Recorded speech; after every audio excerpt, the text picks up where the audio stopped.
Gusto ko lang sabihin sa inyo at gusto kong iparating sa inyo mga doy. Sa game na to, nahihirapan na nga yung mga kahimtang namin. Tapos, tinatrash talk pa talaga kami ng mga kalaban. Di ba? Ang pangit naman nun mga doy. Naglisod ka na nga, trash talking ka pa. Wala kaming pakialam! Bakit ba? Pero kahit nahihirapan kami, yung mga kakampi ko dito, may dedikasyon din talaga. Hindi naman kami nalugi sa tower dyan mga doy. Kasi sabi ko sa mga kakampi ko, habang busy sila, sasalisi kayo. Wow naman! Wow! Wow!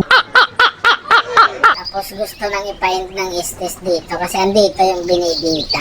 Ang hindi niya alam, yung binidita, wala yung kawala kay Hilda mga doy. Counter na counter talaga yan. Ako na nagsasabi sa inyo. Huwag na lang kasi kayong pumunta kasi matagalan pa tayo, magdiskusyon pa tayo. Kasi kahit anong gawing sidestep ng binidita mga doy, susundan lang ng palo ng yan, Hilda na yan. Subukan nyo na lang kasi para malaman nyo. Pero ang masasabi ko lang sa inyo, huwag nyo namang masyadong galingan. Baka masapawan ako.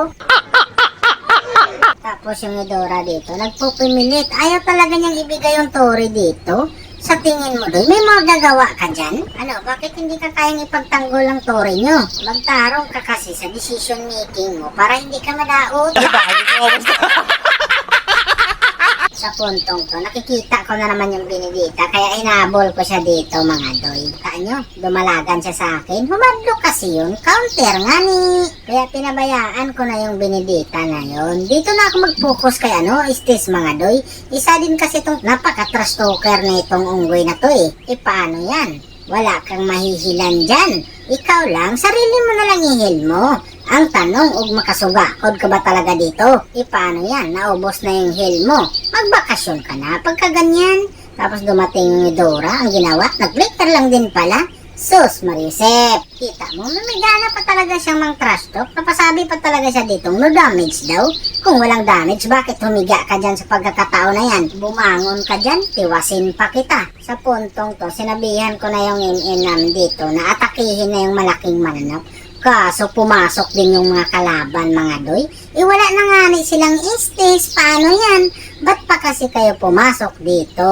Binigay nyo lang talaga yung hindi nyo naman talaga gusto. Kung hindi kayo pumasok doon, malamang absent kayo. Hindi kasi kayo naniwala sa kasabihan na huwag pilitin kay magdugo talaga yan. Sa puntong to, bumili na ako ng life jacket mga doy para may tsansa tayo. Kung magkamali man tayo, meron pa tayong tsansa. Ang tanong kung magkamali pa ba tayo dito sa puntong to. Kasi yung momentum nasa amin na talaga. Kaya sinabihan ko yung mga kakampi ko, yung momentum natin, ipasok natin sa sako para sigurado tayong hindi yan makakawala. Tapos nasa amin pa talaga yung malaking mananap. Makunat na yan yung taon mga doy. Grabing kunat na yan. Kahit nga yan na lang sigurong bumabakbak dyan sa tori nila, huhumanin pa yan ng malaking mananap na yan eh.